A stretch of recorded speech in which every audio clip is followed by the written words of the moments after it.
Good afternoon. Thank you very much for joining us. This particular event is put together by Afronomics Law, in particular by the African Sovereign Debt Justice Network.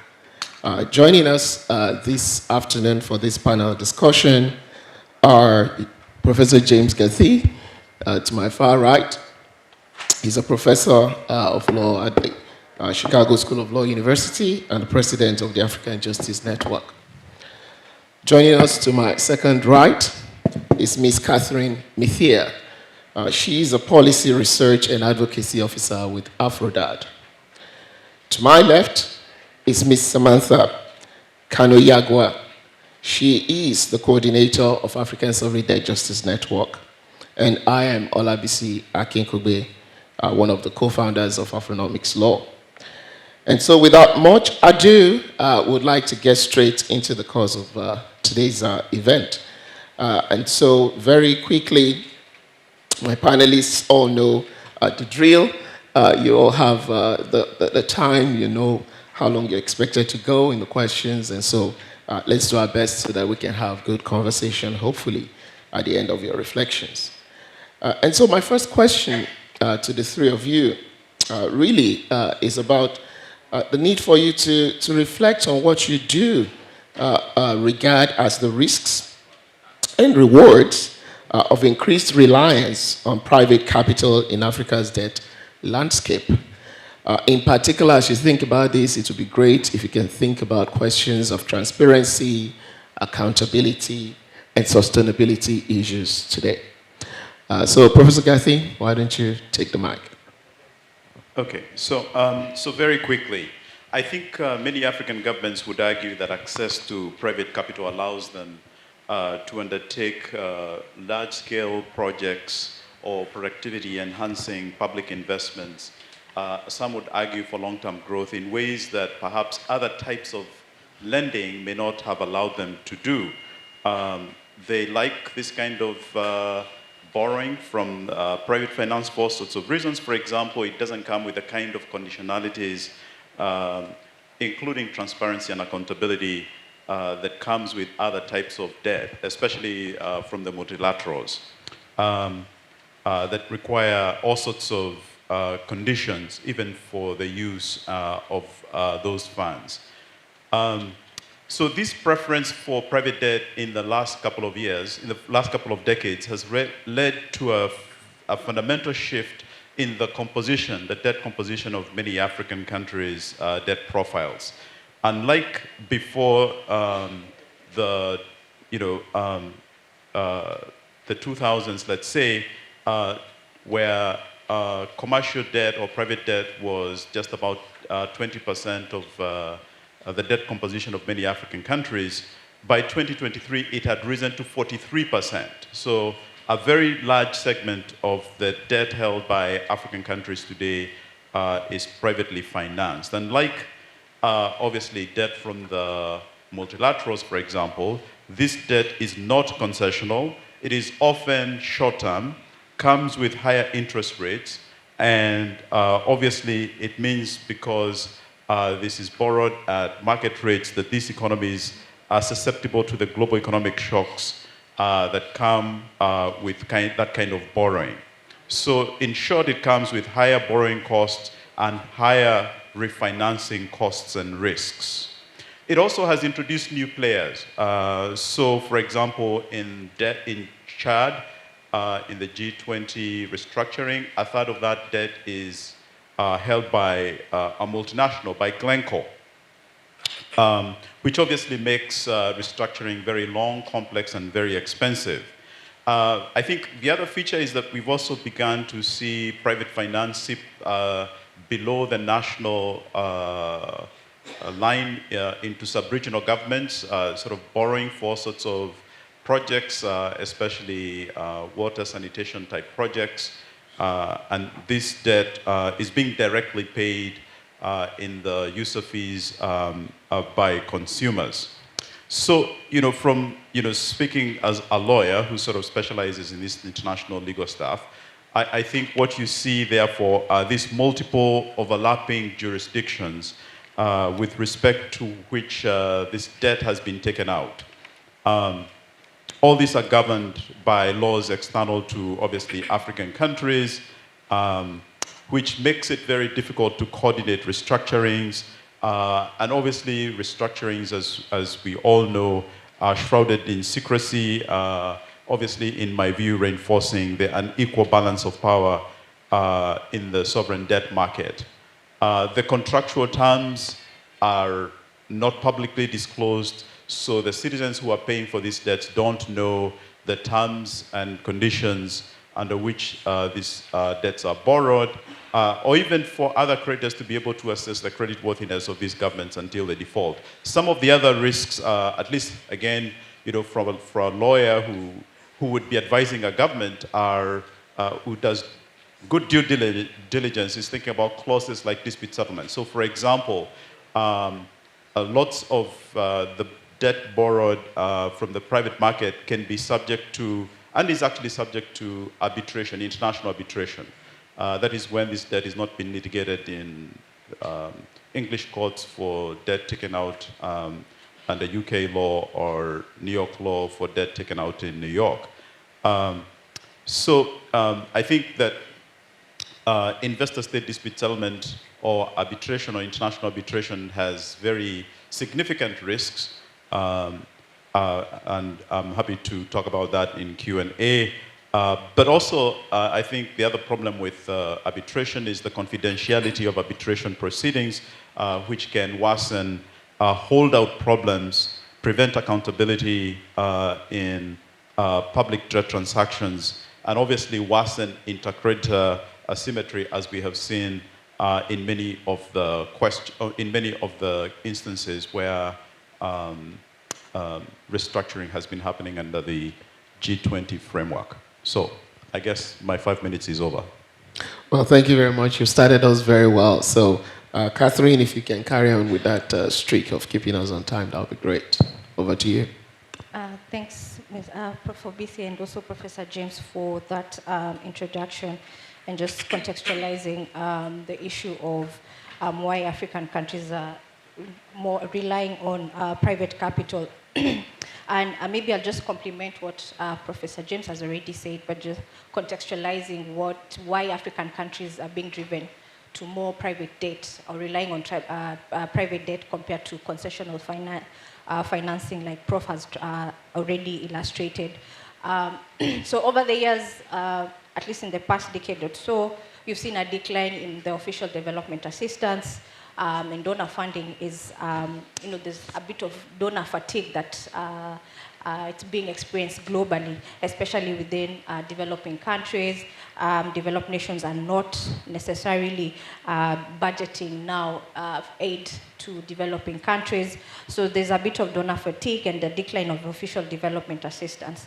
I know now countries can feel the effect of, for example, the USAID cuts, which were heavily, African countries were heavily relying on, as a good number of countries were relying on to finance their budgets. And then African countries still have low domestic resource mobilization.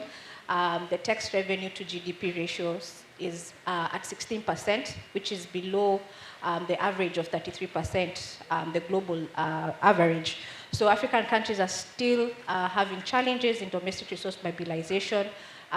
With that, of course, a bit of it goes within the international financial architecture, where African countries are more of, importers of consumer goods and exporters of raw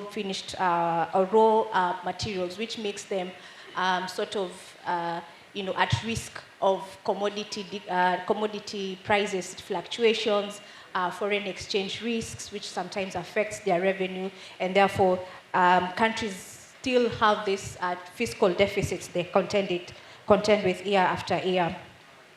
Then there's also the vulnerability of that African countries experience now with the climate shocks, economic shocks that we've seen in the last 5 years, especially with the COVID-19 crisis that came with subsequent the Ukraine-Russia war, and there was the increase of interest rates thereafter, and of course the climate shocks that accompanied that.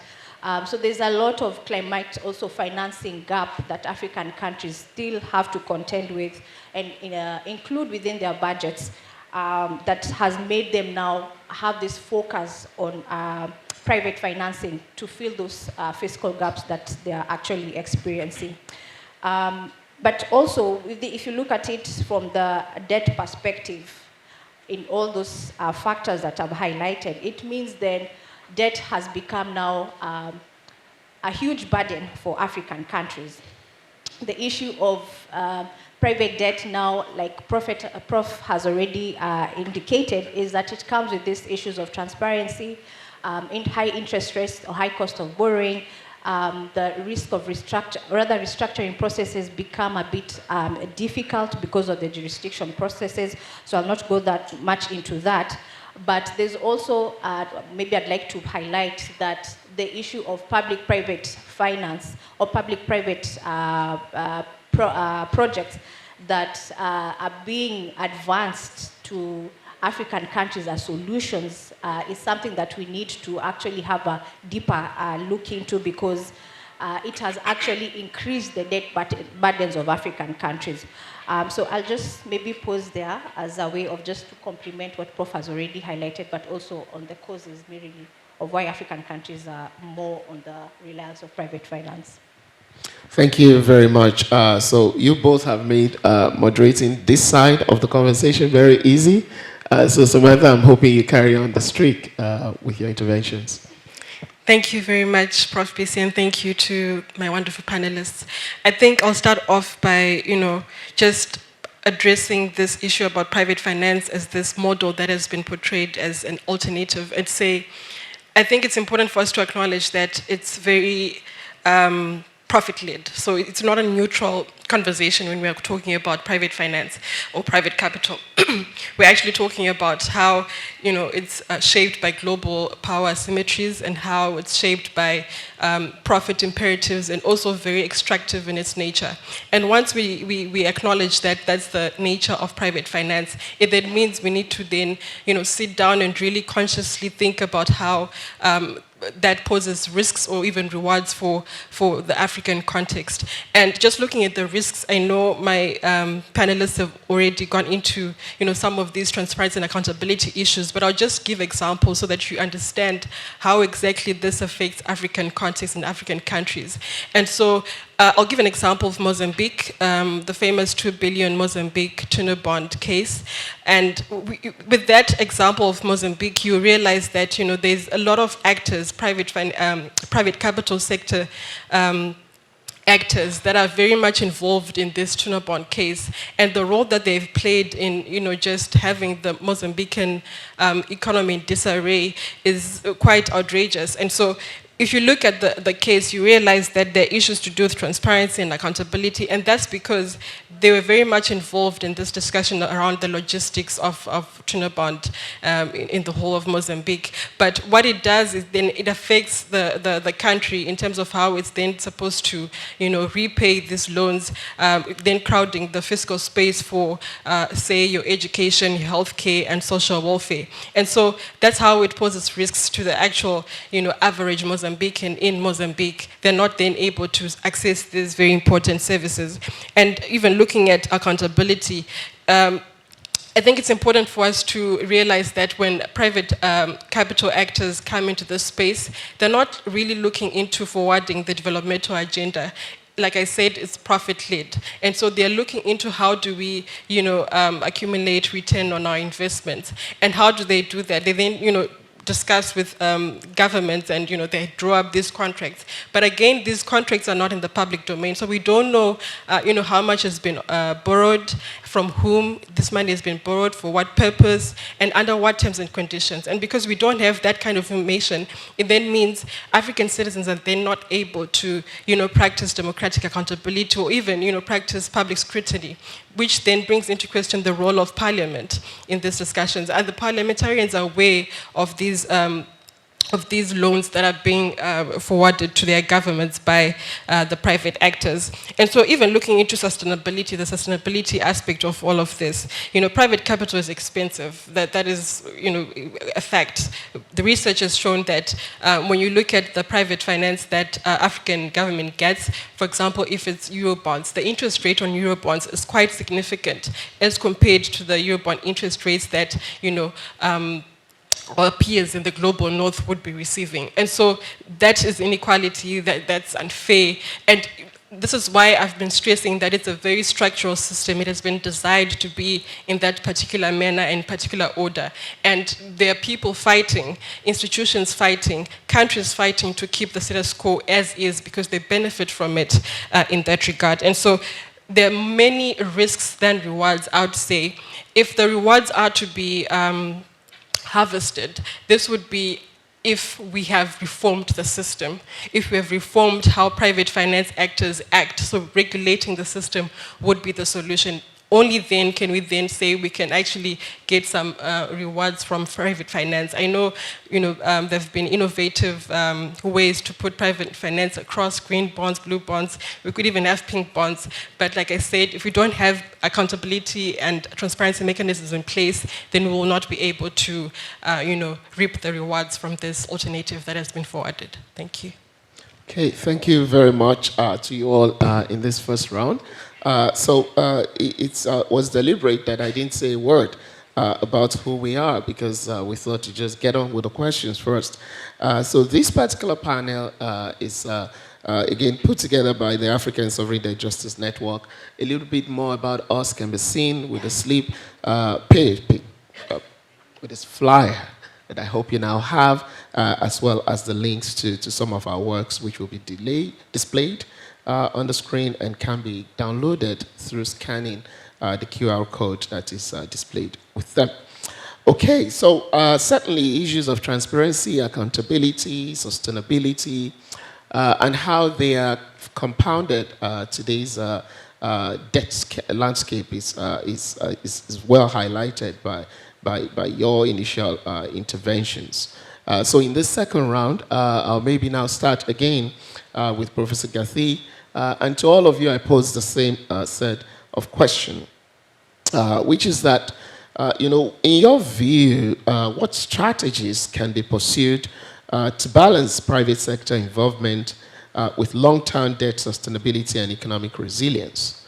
Again, as a cue, like we did with the first question, you can reflect together or individually by considering strategies such as fostering dialogue between policymakers, academia, CSO community, private sector actors, and best practices on responsible private financing. That's a lot. I can repeat it for the second and the third speakers if you want me to. But yes, over to you, Professor Gathi. Okay, so this is a hard one. I'm going to reclaim my minute from the last round. So I think that this is a difficult question because of the structure of how private finance operates. It operates against the following background. One, sovereigns cannot declare bankruptcy, unlike corporations and individuals. Second, there is no protection of sovereign immunity under international law, which means that they can be sued just like corporations and individuals can be sued for non-payment. A debt at the sovereign level is a garden variety debt instrument. If you don't pay when it's due, you are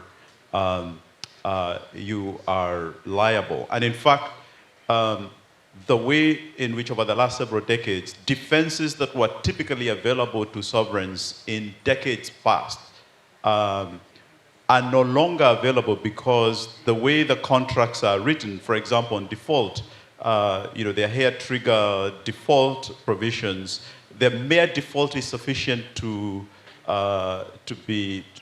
give a creditor the authority to enforce their debt immediately.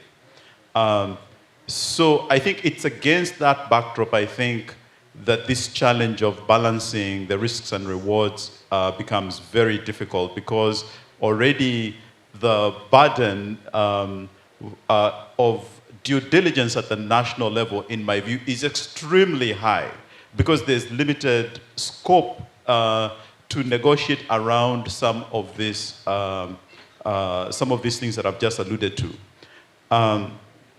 So I think that one of the most important things that many countries can do is to build their own domestic capacity and agency, especially in ensuring that there are sound processes for authorizing the procurement of debt.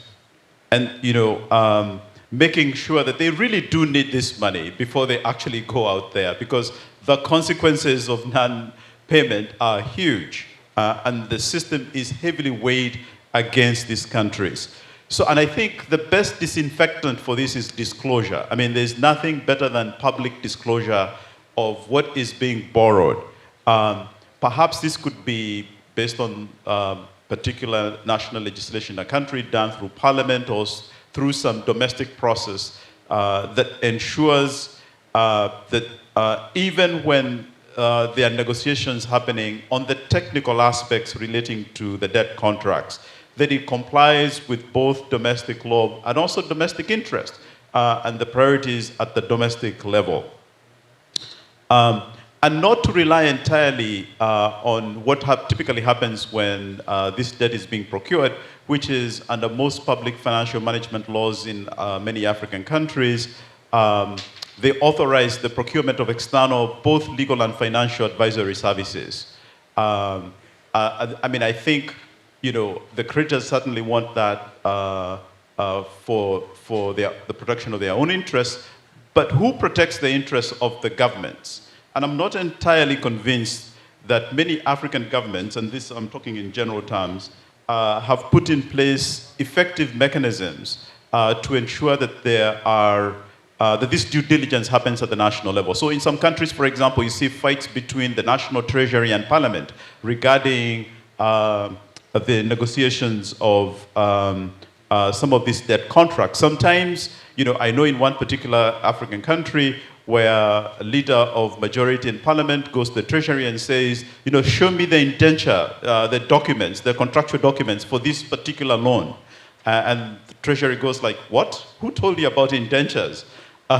So I think in my view, disclosure, public information, and accountability to all institutions at the domestic level, including when the money gets into the country. And actually, that's a very good question. Does the money really get into some of these countries? When the money leaves whatever bank, does it go to the consolidated fund or does it go to some other account? Perhaps having disclosure platforms, including identifying the accounts into which this money is deposited, is really key. Perhaps also developing standardized debt contracts that are subject to regular reviews. Perhaps regular domestic debt audits, not just when there's a crisis. Better coordination, obviously, especially with the multilaterals that have lots of capacity, including perhaps the African Development Bank and its once affiliate, the African Legal Support Facility. Obviously, we know that they do lots of advisory services behind the scenes, and there are lots of clauses we talk about here that are really key. But just to give examples, the negative pledge clauses, for example, how are those crafted, and so on and so forth. So I think the bottom line for me is ensuring there's a linkage between domestic debt authorization and disclosure, so that governments are responsible to the people who will ultimately pay the debt, and who are working to pay the debt, and who obviously don't want to be surprised by any hidden debt. So the message there is a presumption against secrecy. Then finally, I think the need for public vigilance about whether instruments like green, food, and climate bonds are just debt creating and not debt creating and compounding vehicles that are used for non-productive short-term expenditures or repayment of debt. I think public vigilance is really key. I think in some countries like Kenya, the public has, and you saw with the Gen Z revolution recently, the public has been very vocal, sort of holding the government to account for every dollar. And finally, ensuring that this debt from the private system is not being used to monetize. I think Samantha already hinted this, monetizing ecosystems like farmlands and forests, and that we really do have net high quality flows that are not going to compound the problems. And if the lenders are interested, there are all sorts of standards out there, soft law principles, like UNCTAD's principles on promoting responsible sovereign borrowing and lending, the Global Compact, the Equator Principles. I mean, this is not new ground. There's certainly a lot out there, and I think my 5 minutes is more than over. Thank you very much. So, at the risk of abusing the moderator's privilege, I'd like to highlight to the audience three recent sovereign debt reports that we have just published. The first one is the limits of carbon markets as a solution to the climate crisis. The second one is the impact of IMF recommended consumption tax policy on Africa's rising public debt levels. And the third one is sovereign debt as subordination to global finance. You can find all these and download them on the repository section of our website. They promise to be very useful, I can say. Yes, over to you, Catherine. Thank you again, moderator. I just maybe again compliment what Prof has already said. For us, maybe a disclaimer as from a civil society perspective, private finance should never be the, advanced option or alternative for public provision of public goods. Why? As Prof has already indicated, it usually leads to more debt for countries. Where we are in African countries, that is not where we are looking for. So it should be, CSOs should be advocating for promotion of high quality and publicly funded financing, where it's democratically controlled, it's gender sensitive, of course, and it's accountable public services, so we can have that fulfillment of human rights aspect. And it's what also Professor James has alluded to, that with private finance, some of that, when it goes into the debt aspect, it's the citizens that have suffered the most, right? When you have aspect of hidden debts, it's the citizens that are going to pay because of increase of taxes, right? So we have to have that at the back of the mind, that first, public goods should be financed through public funds. But also, we are in a situation, we're in a special situation where we need to fill in this fiscal gap. Private finance, it could be efficient if it's done within the proper legal frameworks, like Professor James has already alluded to. As AfroDad, we have developed a paper on legal contractions of African debt, just to see and understand the type of private debts that African countries usually or mostly indulge in. Public-private finance is one of the highest so public-private finance and Eurobonds are most of the options or instruments that African countries take up. So with having a legal framework to understand how this debt is contracted, what the interest rates are involved, the maturity periods will help African countries decide even the times of engaging in this sort of instruments. So it is important that we have that understanding from an African point of view, to understand the kind of instruments that are there, and then how do we engage them. And of course, we always advocate for debt should be always for long-term development, right? With most of these instruments, it's short-term, it's high interest. So obviously, we'll always be in that cycle of debt. The other opportunity that is present for having this balance of private sector involvement is to have, maybe think about a regional cooperation between African governments where they can share risks of costs for projects that can serve both of, for example, Kenya and Uganda, if they have a road connecting both of them. Why don't they think of pooling resources together and sharing the risks, other than both of them are going to China, having this high interest rates at borrowing at foreign currencies, whereas they could pool resources, borrow at low costs, not borrow at low cost, but use the low cost ways of financing these long-term development projects. But also to go back to the frameworks, as AfroDad, we've also developed what we call the African Borrowing Charter, which outlines the borrowing principles, and I like that Professor James has brought this up on responsible lending, but also responsible borrowing for African governments. Part of that, which we feel might have a bit more impact in mitigating on the private finance challenges, is having a debt management office, an independent debt management office, which has the skill and technical expertise to review loan contracts before they are approved, advise governments on the suitability of these loans, and also, of course, operating within a legislative framework that is observes debt sustainability, debt to GDP ratios, or debt ceilings that are already provided for. So just as a way of what balancing private sector could look like, I'd say those are some of the proposals. Thank you. Thank you very much for those excellent remarks. And just again, for the benefit of the audience, AfroDad is indeed the African Forum and Network on Debt and Development. Over to you, Samantha. Thank you so much, Prof. BC, and thank you to Prof. Kathy and Catherine for setting the groundwork.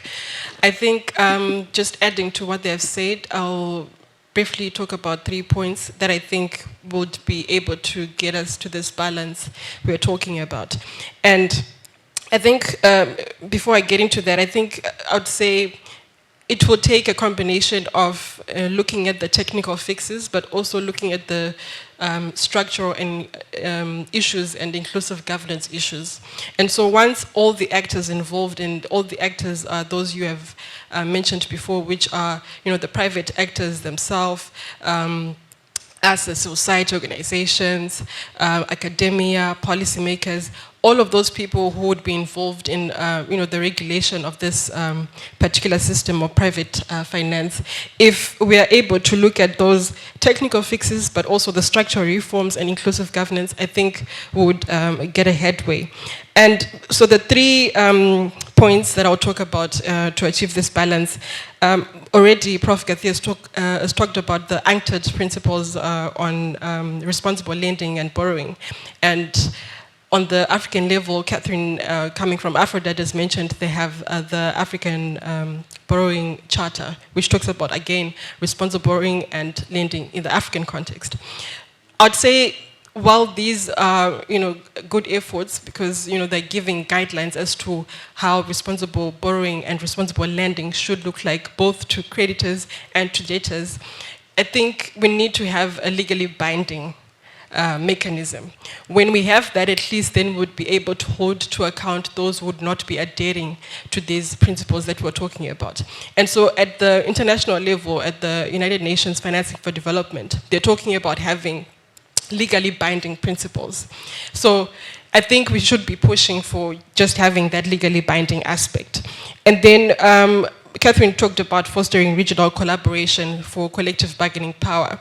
And I'll give an example of how that has happened in the case of the credit rating systems, where as the African people, we have noticed, when we're looking at credit rating agencies, it's full of bias. The ratings that they give to the sovereigns in the African context are not similar to those that they would give to, our peers in the North, even though we would be in some cases facing the same maybe economic issues or political issues. And so that bias is quite evident when you're looking at the three big credit rating agencies which currently dominate the space. And so what the African Union through the Africa peer review mechanism has done is to create an African credit rating system so that African governments can be able to have their own credit rating agency that also gives an alternative to what the three major global credit rating agencies give. And so that would at least dilute this kind of bias. And what these rating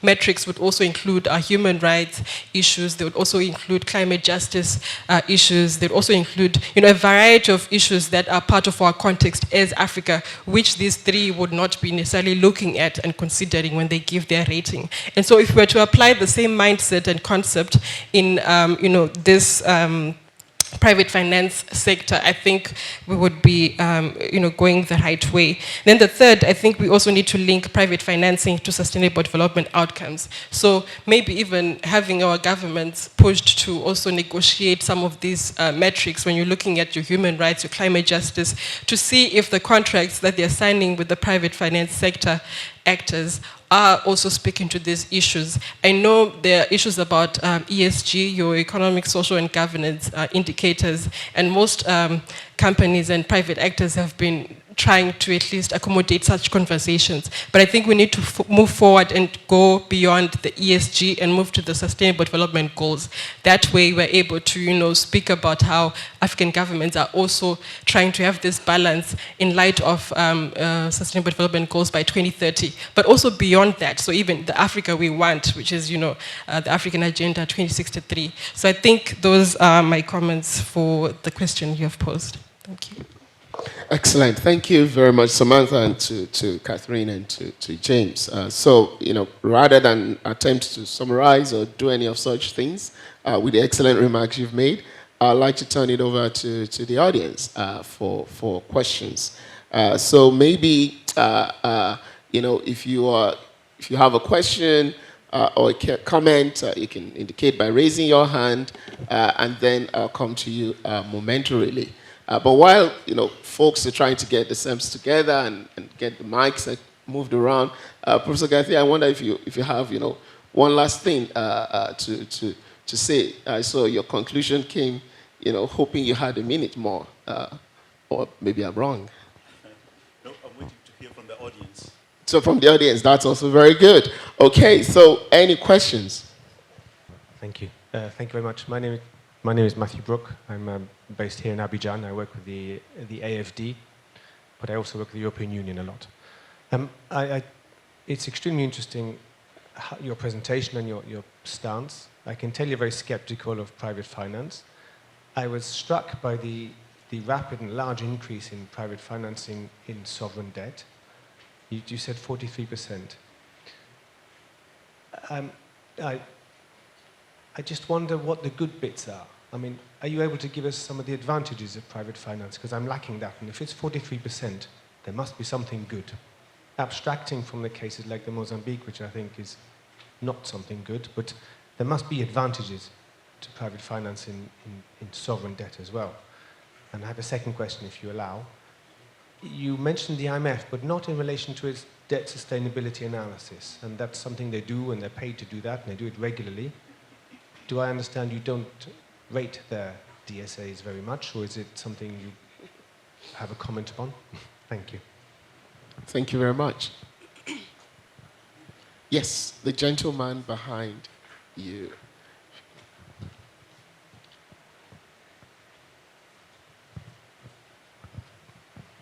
Yes.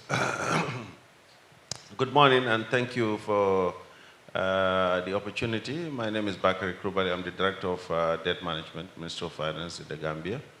I have a question regarding the issues that actually we continue to grapple with as far as private capital financing is concerned. Given the overhang of debt in many of our countries, one of the challenges that we face as far as our external borrowing is concerned is first, cost of borrowing is quite a challenge. But besides cost of borrowing also, the sustainability aspect is also quite a challenge, and that is exchange rate exposure continue to be a problem. So whereas debt is at a manageable level, and of course we have to, contract debt for our development aspirations, yet still, when it comes to sustaining those debt, exchange rate exposure or risk continues to be a problem. And I would, really appreciate if you can share some experiences or probably some gift or takeaways that probably could really aid, our sustainability guides in terms of managing the debts. Of course, I'll also be interested in climate for debt swap issues, because I know this is always coming up. But many of the countries have not actually been introduced or exposed to this climate for debt swap arrangement. And, it would be interesting to really understand, how that works, and probably small countries like, in our case, like small countries like the Gambia, what are some of the advantages that comes along with this nature for debt swap? Thank you. There's one more person here. Thank you very much. Over there. Hi, my name is Sandrine Mabaya. I'm based in DC, and I'm very happy to be here. I have, first of all, to make a comment to say I'm very touched to see that there are incredible women in the panel, really speaking, really. It was really a great teaching moment for me, and I have to say I'm very much impressed. Well done, ladies. One thing that you mentioned is when the countries, African countries, they get all the private loans, at the end, we citizens, so the population are the one to pay the cost of it by paying the high, tariff, high, taxes and all that. I just say for me, this was a teaching moment for me. But how do you ensure our population are also aware of the risks attached to it? Because they are the one really paying the cost of it. How can we make sure that, we are teaching them, at least raising the awareness that they have a voice also to make, right? To talk to the government, what is actually the best way forward? Because at the end, we citizens are the one paying the cost of it. Yeah, thank you. Thank you very much. So we have, I see 2 hands, 3, now, 4. Okay, 5. Okay, I'd like to take all of them because the benefit is in having all your questions, and the panelists will have the easy job of responding to all of them in as many minutes we have left. So why don't you go to the gentleman from the corner, and then we sort of move this way to close it. Please keep it short in view of time. Okay, I'll try my best. Thank you very much. My name is Joseph Matola. I'm representing the South African Institute of International Affairs. We're based in South Africa. So I have 2 questions, or should I only give you Quickly. one? Okay, so the first one is on the legislative oversight that I think my question, I'm giving it to Prof. and Chioneso. On the legislative oversight, I think we all know that in African countries, this problem is not limited to the debt contracts. It's on everything. And I think it's an ideal situation if we can have a good oversight on all these important matters. But how realistic is it that you think we can improve on legislative oversight? And if you have some specific recommendations for that, on how we can go about that. And my second question is on the point that you, Professor, made on the, I think you mentioned something about the need for public vigilance. You gave the example of what happened in Kenya. But again, I struggle to find that being replicated everywhere else in the region. I find Kenya to be an isolated case. Do you think I'm wrong on that? Thank you very much. Thank you. It will come over here. So if you can just be quick, then we can get as many questions in. Thank you so much. I'm Betha Bangara Chikadza, and I'm coming from Malawi, representing the Economics Association of Malawi. Would like to say it's a great honor to witness that we have moved from last year's meetings where we were talking about the issue of African credit ratings and how we get affected. And now we have come to the point where we have established the African Credit Rating Agency. However, I would want to understand as to how far has this gone in terms of probably rating countries, especially that it's going to take into consideration maybe minerals and so on and so forth in such a way that it can raise credit ratings for some African countries. And also, will this now help these African countries be able to contract maybe cheap debt, because this has actually made them now to be paying higher interest rates because of bad ratings. And also, the other issue is now with these ratings, will African countries be able to get debt from elsewhere? Because looking at the global financial architecture, there isn't much that has changed. It's still the same institutions offering maybe concessional loans. And when we look at the now private financing, which is actually expensive, will this help us now be able to contract the cheap ones? Thank you. Excellent. Thank you. Thank you very much. Okay. We're giving her time to just move over here. So please be quick with these questions. Panelists, we may have to. We started a couple of minutes late, but we won't be able to address all the questions, certainly, but I think it helps hearing them loudly.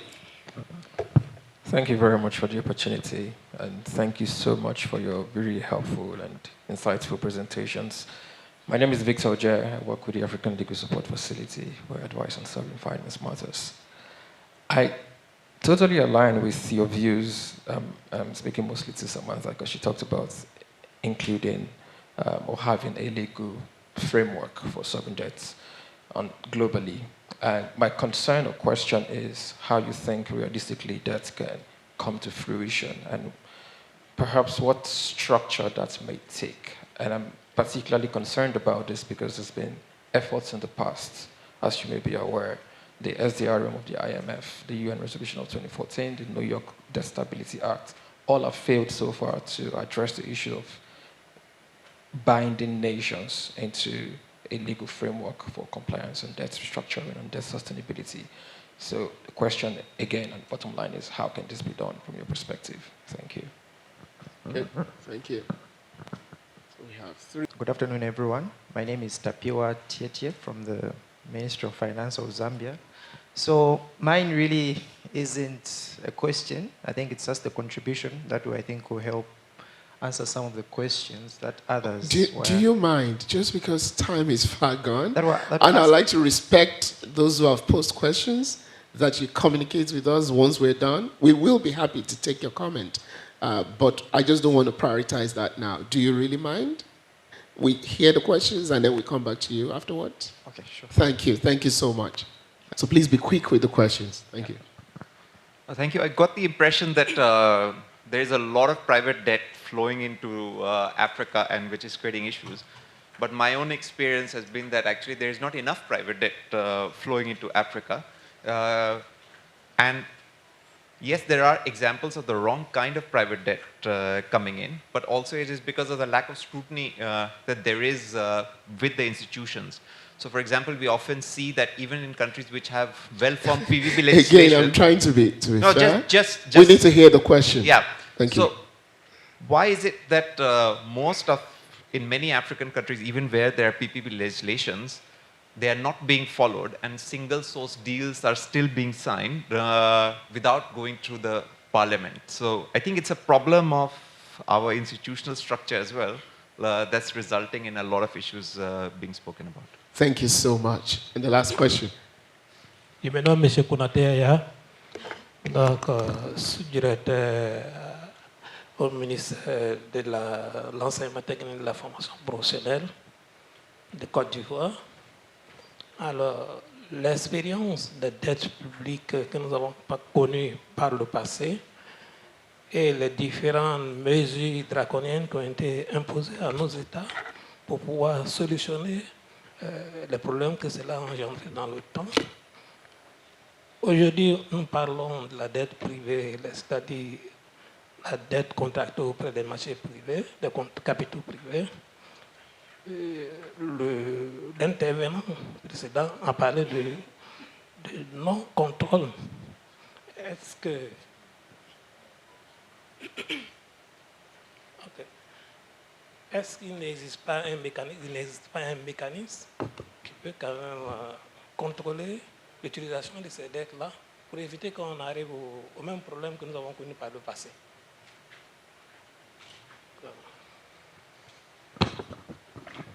Okay, so did anyone get that at all? Okay, so Africa is beautiful. So we need someone's help, okay?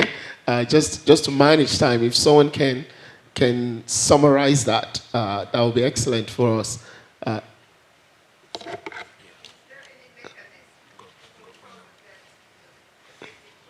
Oh, do you mind passing the microphone to her? Thank you. We'll just have someone summarize it for us and then.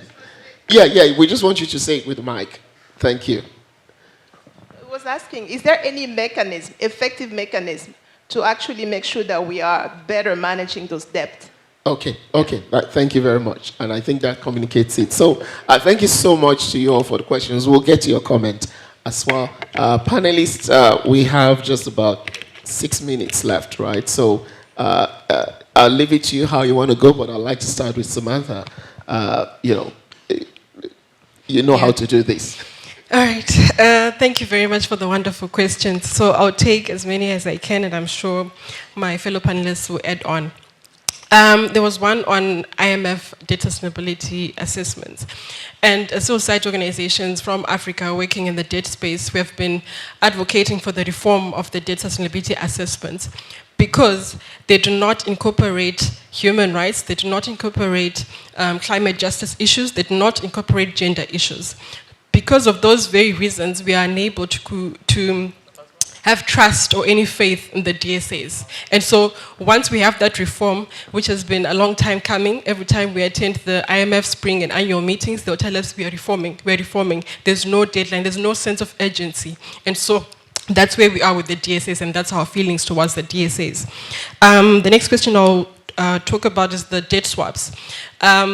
At Afronomics Law and the African Sovereign Debt Justice Network, our position is that debt swaps, when we look at it as an alternative model that has been forwarded for this debt crisis, but also to look at the environmental and climate justice issues, we see that it does not provide any significant or substantive reduction to the debt stock itself. And so is it worth going down that road if its impact is only minimal? We don't think so, and we have a case of Gabon which helps us with that argument. On the 30th of May, we'll have the launch of our report, one of our quarterly reports in addition to the ones you already have down there, and that will be titled Debt Swaps, Fit for Africa as a question. And so we explore if debt swaps are actually fit for Africa. So please do join us and follow us on our social media platforms, Facebook, LinkedIn, X, Blue Sky. It's Afronomics Law. You'll find us in that information for that launch. And then legislative oversight. Do we think that it is realistic? The problem with legislative oversight in terms of debt issues and advocating for all these parliamentary oversight on these loan contracts is that the elections, which succeed every other 5 years or however your system works in your African country. And so in as much as civil society may take on the role of capacitating members of parliament to be able to scrutinize these loans and raise these questions in parliament and make sure they don't sail, once that person is out of office, then it means we're redoing it. And so it's always a cycle. And so maybe a solution to that would be not entirely focusing on the members of parliament, but like what Prof. Gathi had said, look at public vigilance. Let's have that urgency amongst our own people so that they're able to question. They don't need a member of parliament to represent them, but they themselves can actually ask these critical questions. Sorry, Samantha. Yes. Sorry, I have the feeling we are staying between some of the audience and lunch. So I do want to move on, right? No, so that, again, I'll try to be fair to all the panelists, right? Thank you very much, though. Catherine, over to you.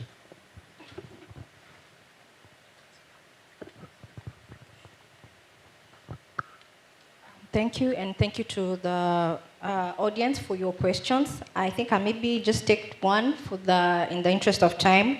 It's regarding to the colleague from ALSF about why the proposal for having a legal binding framework within the UN might be the best solution right now. I think in the past, I think this was in the 2003, when this proposal came out by UNCTAD. I think the context was still the same. African countries were having high levels of debt, but the debt composition now has significantly changed. We've seen the restructuring processes that have been instituted, like the G20 Common Framework is not working, mostly because it's also a creditor-led process. And there are countries that are being affected within the Global South countries, developing countries within the Global South. And they still do not have voice within these restructuring processes. It's still very creditor-led. So I think now there's more cause for having this binding framework where it brings creditors and borrowers at the table to have an equal negotiating platform. The other thing is we've seen traction within UN processes with the UN Tax Convention that was advanced by the African group, which is still undergoing negotiations, but this really reflects on the need to change the financial architecture as it is known, especially as regards to debt contraction, debt borrowing, and also responsible lending. So I think now there's more cause or more case to have this binding framework. And within the first outcome draft document that has been drafted for financing for development, the conference coming up in June in Sevilla, Spain, already there's a text asking for the establishment of an intergovernmental process which will lead to now such a binding framework. So I think I'd call even for organizations that are here, member countries, even with the African Development Bank, this is something now we should actually push for to have it adopted. So I think now there's a cause for it to be actually taken up and have it more binding. Thanks. Thank you very much, Professor Gathi. Okay, so thank you. I hope you give my colleague from from Zambia a minute. I'll give up my minute. So I'll bunch the questions up. On the question of increase in private finance, and I think one of the last questions about the single source deals, so I don't think that it's necessarily the case that the increase in private debt is necessarily because debt is a good thing. I think the demand for debt is coming for all sorts of reasons. And I think if you step back and think, how else would African governments raise money other than through debt, whatever kind of debt? One of the big issues is illicit financial flows. And the African governments have been very active on the UN Tax Convention to make sure they can arrest more money flowing out of the economies from the multinationals who are mining their resources. So I think this is just a question of perspective. The flows of private finance are not the only ways in which African governments can raise money. I think we have to look at the constraints that these governments have to raise money in other ways, and in which the international system has made it virtually impossible for them to raise funding from their own resources much more, at more affordable levels, and sort of to take advantage of their resources. So, I mean, I think that would be one response. Obviously, I'm time constrained. On the swaps, obviously, yes, please come and listen to an excellent report we are releasing on Friday. But I would also say, I think, also in response to the first and the last questions, private finance is about private contracts. There's something we call in law privity of contract. It's between the government and the lender. Third parties like the citizens who are paying the debt are totally excluded from that privity of contract. And when the government defaults, the government defaults, the creditor comes after the government. And I think what we are talking about in terms of public vigilance and the domestic legal frameworks to oversee debt contracting is a way to make sure those third-party interests, for those people who will be directly responsible for paying the debts, are part of the conversation. Not after the default, but at all the processes, you know, like under the Afrodat Charter, which is now more than 10 years old. So these are not new conversations we are really having in terms of these questions. Matola, yes, I understand the whipping of parliament, you know, especially in states where there are dominant political parties. And how realistic is this? I mean, have you read the dissent of Justice Mudalula, for example, in the Dipe case in Zambia? I think that part of the conversation we should be having is to make sure we make visible all the voices, even in countries that are heavily repressive, where the conversations you're fearing cannot happen because of dominant political parties. They're actually happening, but perhaps not having the visibility you'd like. You know, in Zimbabwe, for example, ZimCode brought a case in which Samantha was one of the plaintiffs. And the Zimbabwean government actually entered a consent decree with ZimCode. I mean, and that's Zimbabwe, and that is Zimbabwe. So if you want to learn more about this Polo Afronomics law, we've been doing this since, you know, for now 6 years. And, you know, we've highlighted this, and we consistently highlight this. On the protests, it's not true that Kenya is unique. We actually have a new quarterly report we are going to launch this year on debt protests across the continent.